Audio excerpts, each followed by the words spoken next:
Heyo everybody, Haku here with my live reaction for Boku no Hero Academia, Chapter 305. Extremely excited as always. We're just continuing on with the meeting of the Vangala from last chapter. Last chapter was really good. I like Hikage, which is the new former user of One for All that we met last time. I thought that was really cool. I like him a lot already. And I think the drawback to it that we got is like really cool in how like a person's body can't withstand it unless they don't have a quirk to begin with, so that their vessel's empty. But the thing is, people that are quirkless are like extremely rare and are only going to become more rare, so eventually we'll get to the point where you can't pass it on anymore, and we might already be at that point. Izuku might already be at the point where he can't pass it along anymore because he would have to find somebody. So that means no passing it on to Kota or Eri. Like, he would have to find somebody who was quirkless to pass it on to. So that's really cool. I like that drawback to being able to gather power throughout the years. But now we're getting into Nana asking about Tomada Shigaraki at the beginning. So yeah, starting off here, tell me, can you kill Tomada Shigaraki? Number 305, Izuku Midoriya and Tomada Shigaraki. That's not a request. I'm asking about your resolve. You looked at him and saw someone who looked like he needed saving. That's what you thought.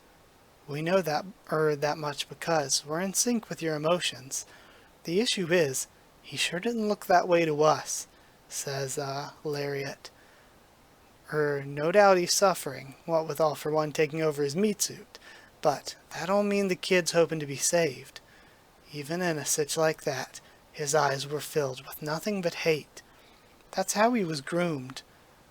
My brother's own damaged body now holds him back, so it's likely that he schemed to hijack the boy's body and soul as part of a grand plan to acquire One for All. So again, we see Avatar One for All, talking about it like I had been saying for a long time. He'd never actually planned to pass things on to Shigaraki because he's like, All for One is selfish. All for One wants to be the Demon Lord. He's not just gonna give that up and say, oh, go have fun, Shigaraki. He wants to use Shigaraki's body because he wants to be the one who is the Demon Lord. First me, then my successor N. I think that's the first time we've heard his name. That bastard tried stealing One for All from us twice and failed twice. Bending and breaking the basic principle of One for All takes a powerful will and emotion strong enough to override One for All. Emotions so strong, they're too much for one person to bear. We're thinking he's trying to use Shigaraki's hatred to get the job done. The rule is that only the will of One for All's wielder can affect it, but your rage is starting to eat away at that very rule. Okay. Because the origin of One for All was itself a powerful will that refused to submit to All for One. I really like this design. And like how much Avatar One for All looks like. Like how much he looks like Shigaraki Tomada. I just always really like that.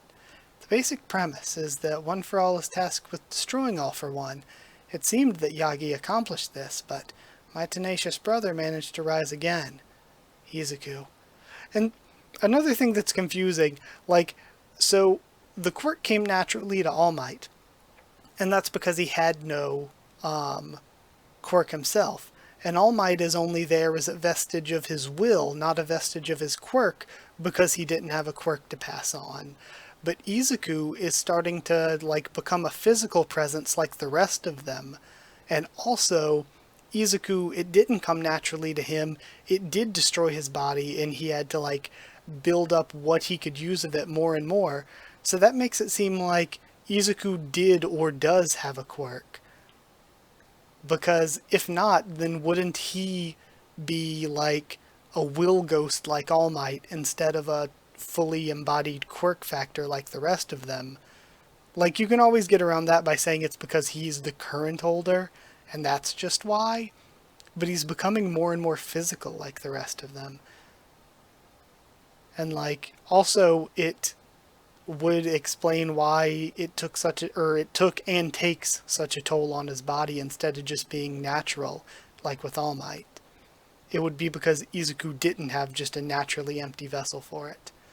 But either way, that aside, that's basically theorizing, but that aside, I know telling you this is incredibly unfair to you, especially after all that talk about how you can't walk away from this. Tomota Shigaraki is my grandson. To better fight all for one, I removed myself from my son's life, and Tomota was the end result. It's beyond shameful for an adult who's failed over and over to burden a boy of 16 with her old debts. I know that, but all the same, if that thing grows into the ultimate evil, then nobody will be able to stop it. And man, that's so messed up, just calling Shigaraki that thing and it. Someday, you'll fight against that ultimate evil perhaps. It won't be enough to simply forgive him or try to come to an understanding. There are some people in this world who cannot be saved. If a person who looks like they need saving actually turns out to be somebody beyond saving, well, you have the resolve to kill him if that's what it takes. And we have a cut to all the previous users. I could see he was hurting, or rather I could feel it, when Shigaraki's consciousness invaded One for All, when he was focusing so hard on his own dream. I felt it inside all that rage. I felt a little boy crying. And then, geez, I love this facial expression. Up till now, I've come up against all types. They refused to back down, so fighting was the only way to stop them. We see Muscular, Stain, and Overhaul. But I never understood what made them turn out that way. If I had, maybe things would have worked out differently. Geez, I love this. I'm just getting chills with Gentle and La Brava. Or who knows, maybe I still would have had to fight them anyway. Shigaraki killed so many people. He's hurt people near and dear to me. And we see Aizawa, Endeavor, Bakugo, and Gran Torino. And yet, and oh my god, I love this, I'm getting emotional. We have baby Shigaraki and Izuku. One for All's a power meant for saving, not killing. All Might taught me that. And we cut, instead of to all the previous users, to All Might's Will Ghost. And not just me. All Might, and all of you who have built this power up, have given hope to countless people out there. And we see all the people that All Might's inspired. I get that this power was first meant to destroy evil, but you've all given your lives to link the chain this far, and I think there's another big purpose behind it all. Oh man, sorry, getting emotional. All Might's Will Ghost crying. Maybe there is no other way besides killing, and I don't know what I'm gonna do when the time comes, but I want to save that little boy. And we have Nana getting emotional as well. Good. That's why we have your back, says Avatar One for All. I love it. That's what he wanted. Because he's the one that started this whole chain. It's fortunate that our power passed to you two. And he absorbs the Will Ghost, and then puts his hand on Nana's shoulder. Sorry for testing you like that. Gran Torino still lives. Sorihiko, we made a bad decision, so when you wake up, please give him my best. And she's crying. But we've been blessed with wonderful disciples. And then it looks like she gets absorbed into Avatar One for All as well. Now play nice, you two. You have to cooperate with our successor. He needs your help to unleash his full power.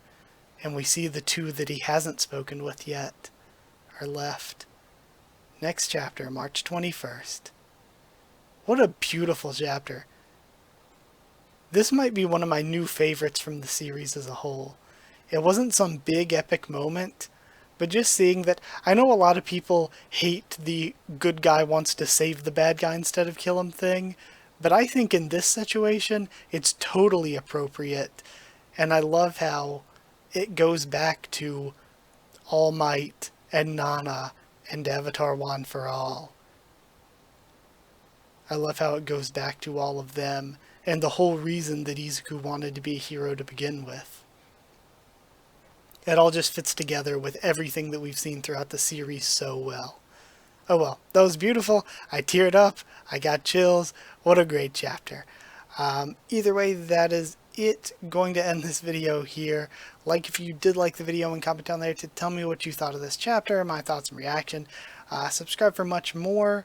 And if you want a link to the Discord server, ask and I'll give you a link. Also follow on Twitter if you want.